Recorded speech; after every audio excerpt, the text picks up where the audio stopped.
If you're a busy woman trying to start a business, this might be exactly what's keeping you stuck.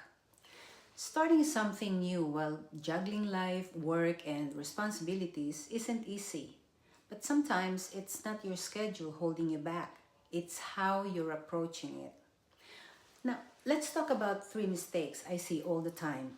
Mistake number one, waiting for a perfect block of time. A lot of women think, I'll start when things calm down, when work slows down, when life isn't so busy.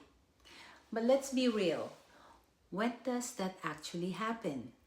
That perfect season where everything is aligned and you suddenly have hours of free time? It usually never comes. The truth is, you don't need more time. You need to start using the time you do have differently. Even small, consistent pockets of time can build something powerful. Mistake number two, thinking clarity comes before action. So many women wait until they had 100% sure, 100% confident, 100% clear on exactly what to do.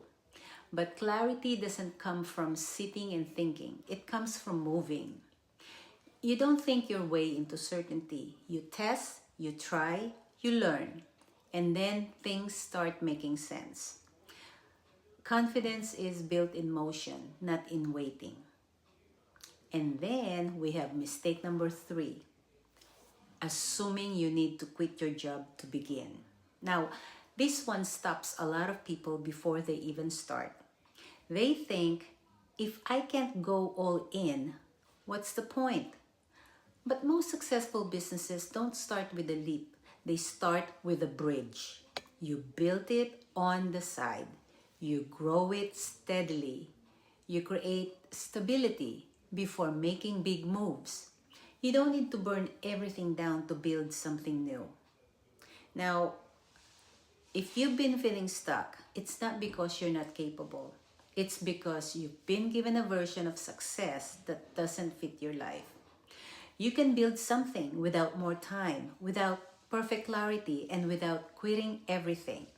You just need a smarter approach. Which one did you need to hear most? Number one, two, or three? Message me side business and I'll show you how to start with the time you actually have.